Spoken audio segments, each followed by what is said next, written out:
What's up, YouTube? Big Lou tapping back in with What It Do with Big Lou and FZR2. And I'm bringing to you the boxing card this Saturday, August 20th, 2022. We got the defending unified heavyweight champion of the world, Alexander Usyk, who's currently holding the WBO, WBA, IBF, and the IBO heavyweight titles of the world, right? And he's 6'3", right? 78-inch reach. He's a 3-time gold medalist and a 2-time bronze medalist. He fights southpaw. He's from Ukraine. His nickname is the Cat. 35 years old, right? He's the former undisputed king at the 190, which is cruiserweight, right? He's the only cruiserweight in the modern history to hold the 4 belts simultaneously, which would be the WBC, WBA, WBO, and IBF, which he held all 4 at the same time. The only one ever cruiserweight to do so. But he also joined Evander Holyfield and David Haye to have been the only ones to unify a cruiserweight titles and then also become the heavyweight champion of the world. He's only the 4th male boxer in history, along with Jermaine Taylor, Bernard Hopkins, and Terrence Bud Crawford, to hold simultaneously the WBC, WBA, WBO, and IBF titles, which since then you got Canelo Alvarez at 168 super middleweight has done it. Also Devin Haney at the 135, which is lightweight, and also Charlo at 154 to also do it. Other than that, I'm not sure if there's anybody else, but those ones I do know definitely. As of 2022 June, Usyk is ranked 2nd best active and also pound for pound heavyweight champ of the year. Of the world. I misstated that. He is ranked 2nd best active boxer and pound for pound as of June 2022 by Ring Magazine, right? And he's also ranked the 2nd best heavyweight by Ring Magazine behind Tyson Fury. Now that Tyson Fury might be retiring, he might go up to number 1, depending also what happens in this fight here. And this fight is taking place, I forgot to say, in the Jeddah Superdome in Saudi Arabia. And he's taking on Anthony Joshua, who's an ex-2-time champion, unified champion. Joshua's 6'6" with the 82-inch reach. He's an orthodox fighter. He's from England, right? 32 years old. Like I said, he's a 2-time heavyweight champion. He's held the WBA, the WBO, the IBF, and the IBO twice each. His current record is 24-2 with 22 knockouts. He's a 3-time gold medalist and a 1-time silver medalist. He's also the Prospect Fighter of the Year by Ring Magazine 2014. And he also, 2017 by Ring Magazine, is the Fight of the Year with Klitschko. He's only the 2nd British boxer after James DeGale, to win both a gold medal at the Olympics and a major world title. He's the first heavyweight to do it. He's the 3rd best active heavyweight as of October 2021 by BoxRec. His KO to win percentage stands at 91.67%. And he's got notable wins against Andy Ruiz, Joseph Parker, Charles Martin, Vladimir Klitschko, Dominic Brazil, and Dillian White. And his losses obviously are to Usyk in his last bout and 2 bouts before that against Andy Ruiz, which he came back and won. I think it should be said that he moved on from his longtime trainer, Robert McCracken, and now he's being trained by Robert Garcia. And Joshua has admitted that when he fights southpaw, it's a nightmare for him, and he needs to figure out how to make adjustments, which he's not very good at. So we'll see if Robert Garcia can help him with that. I forgot to mention that Usyk's records is 19-0 with 13 knockouts, and his notable wins are against Joshua, obviously, when he won the heavyweight titles, Derek Chisora, and Tony Bellew, and he has no losses. But he also joins the Klitschko brothers and Lomachenko as dominant champions from Ukraine. He also has that technical Eastern European style of fighting, like Kovalov, like Lomachenko, like Triple G, and also the Klitschko's.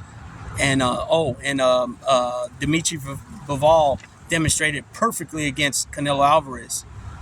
Um, I got I got I got Usyk retaining his titles and beating Joshua, and again in a decision. I don't believe that he'll knock him out, but then again, you never know. He could catch him with a good one. And he's got 13 out of 19 fights. He's got 13 knockouts. So it ain't like he's not not like he can't be done. But then again, Joshua's a way bigger man than anybody he's knocked out before. Joshua is 3 inches taller than him, and he's a big dude. He's a big muscular cat. So I think it's going to be a repeat of the first fight. Joshua he proves that he doesn't do well when plan A doesn't work in the ring. He doesn't know how to make adjustments. We'll see if that changes now that Robert Garcia is his trainer. To be honest with you, though, I don't think so. I don't think that just one fight and being with Garcia for, I don't know how long he's been with him, 6 months or whatever, I don't think that's going to be enough to get in his head, because it seems like he messes his own self up when things ain't working. He seems to just like he just seems not to be able to bounce back from what's going on in the ring.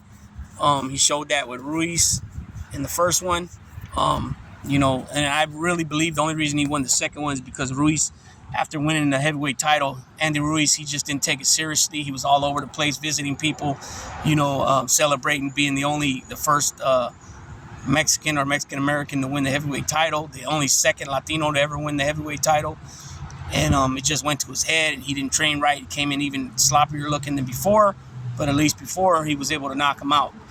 So I got Usyk in a decision again, and I'll probably say it's going to be 7 rounds to 5, 8 rounds to 4. If he don't dominate even more than the first time, we'll see what happens. But I believe it's going to be 7 rounds to 5 decision. Usyk retaining the WBA, WBO, IBF, and IBO titles, and then see if we can't move on to fight either Tyson Fury or him against Wilder for that WBC. We'll see what happens there. Also on the card, there was a lot of different fighters on the card, but again, only a couple names stuck out to me. You got Caleb Smith from England, 6'3", 78-inch reach. He's 32 years old, aka Mundo. He's 28-1 with 20 knockouts. Notable loss was to Canelo. Notable wins are to Rocky Fielding, George Groves, and Lennon Castillo, his last fight. He's going up against a guy named Matthew Baderlique from France, 6'1", 33 years old, southpaw with a 22-1 record, 12 knockouts. The only loss he had was to Dragan Lepay from Italy. I didn't recognize any of the guys he beat, so I didn't even put their names. A lot of them were very hard to pronounce. Excuse me. Also, Badou Jack from Switzerland is going up, aka the Ripper. 26 wins, 3 losses, 3 draws, 15 knockouts. He's 38 years old. He's 6'1", 73-inch reach. Notable wins: Lucien Boutte, George Groves, Anthony Durrell. Notable losses against John Pascal, Marcus Brown. Draws against James DeGale, Adonis Stevenson. He's a 2-time division, a two weight class champ. He's held the WBC super middleweight champ. He's held the WBC super welterweight. God, excuse me, peoples. He's held the WBC super middleweight strap before, and he also held the WBA regular light heavyweight title. Now, some people consider the regular strap by the WBA, not the super, as not being a major world title, but I don't look at it that way. He's going up against Richard Rivera, who's 31 years old, aka Popeye the Sailor Man. He's 21-0. He's 6 foot, orthodox style, 73-inch and a half reach. He's from out of Hartford, Connecticut. None of his fights did I recognize any of the names, so I didn't bother to put any down, because I'm pretty sure if I ain't heard of him, most of y'all haven't either, unless you're from Connecticut and you follow this guy. But Badu Jack's older now. We'll see what happens. It's definitely a good name for Richard Rivera to have on his resume, especially if he can beat him. That's, putting away a two-weight class champion, ex-champion on his resume would be excellent. So that fight there, both of those undercard fights, I really don't got, I really don't have a prediction on them, other than the heavyweight, the main event, and I'm gonna leave it at that. They're still trying to put the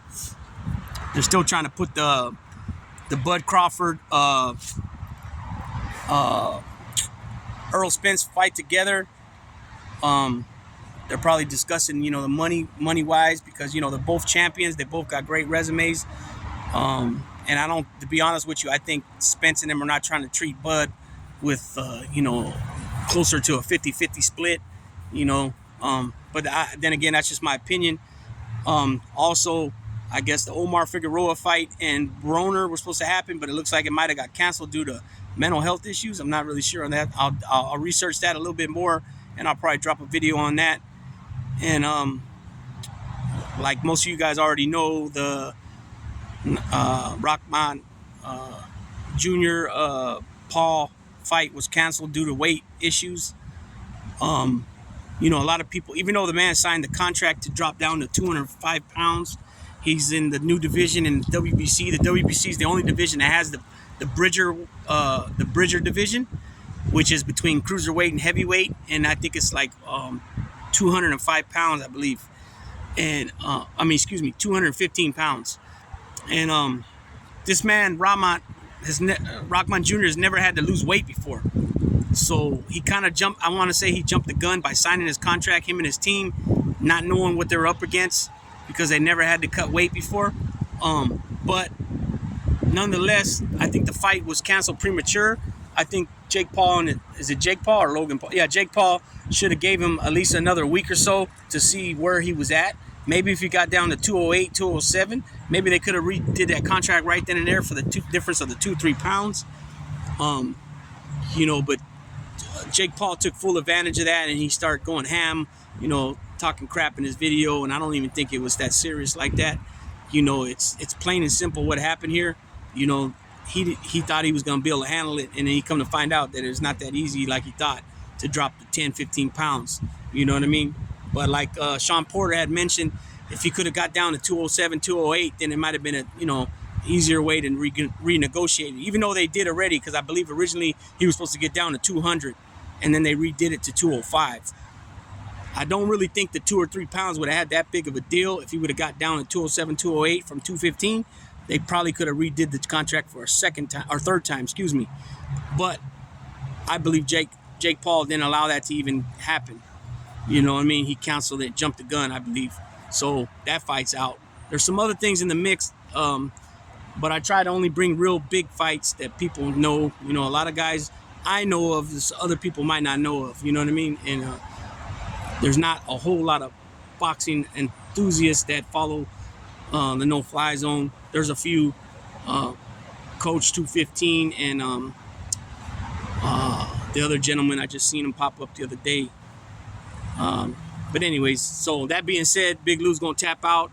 I'm going to try to drop a couple more videos by the week before the weekend, and I'm going to do my darndest to work on an intro so I can be, dress up the channel a little bit better.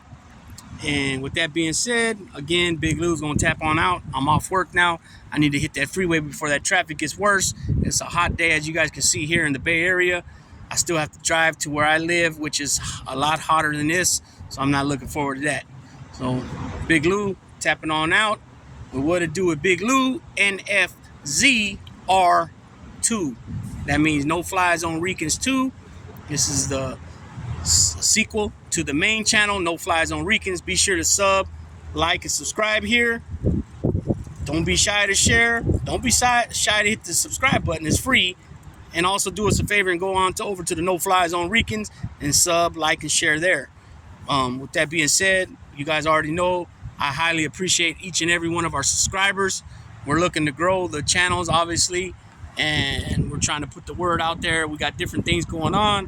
The no-fly zone. I spoke to somebody today that's pretty big in a different genre. He's going to be gracing us with his appearance, and we're going to do a little something with him. He has a hell of a story. It's going to be sometime in the middle of September, because he's so busy with what he got going on that's the first. That's he's not available until then. So with that being said, again, go to the No Fly Zone Weekend, sub, like, and subscribe. Be sure to share, because we got big things going to be popping off over there.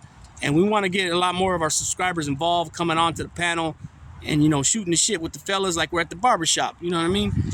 We've had a lot more subscribers touch down the last 3 or 4 shows, I would say. And that's what we like to see, because, again, we appreciate each and every one of our subscribers. You guys mean the world to us. If it wasn't for y'all, we wouldn't have channels. And yeah, so we appreciate you guys. So Big Lou gonna tap on out.